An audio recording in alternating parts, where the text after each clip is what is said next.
Hi guys, and welcome to my latest video. It's going to be a very short video, and it's about how simple mistakes can sometimes be a lot more costly than they initially seem. I recently sold this. This is a rubber track for a remote control tank.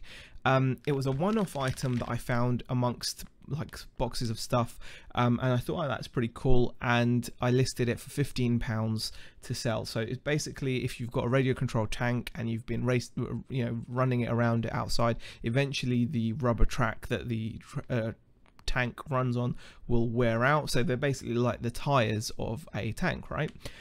So they're for 1/16 scale tank, by a respectable brand, listed them for £15, and sure enough they sold for £15. I came to packaging them to sell, and I noticed that they were damaged, they were broken. You can just make it out there that the track is literally snapped.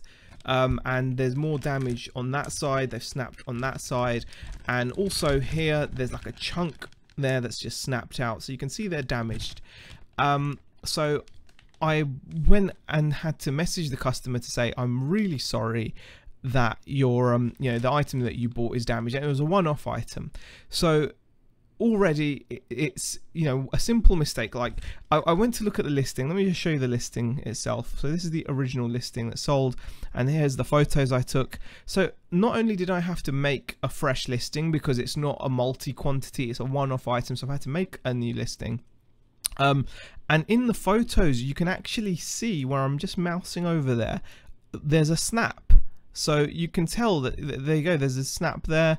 You can see that it's broken there. You can see a gap there where it's broken. So I literally listed these without paying any attention to the fact that it was damaged. So not only did I waste time photographing, waste time figuring out what they were, creating a listing for it, then I sold them, and then wasted more time when I had to then obviously apologize to my customer for wasting the customer's time, because the customer had bought these in good faith thinking they're going to receive these radio control tracks, and only for me to message them and say, look, I'm really sorry, I've realized that these are just useless, and no point me sending them out to you like this. And I attached some photos to show, and you can actually see in the original listing, and I just said, if you want, I'll cancel the transaction, to which they agreed. So obviously I cancelled it. It didn't affect me in terms of a ding on my account or anything, because got agreement from the customer to cancel the sale, because obviously why would they want a damaged item?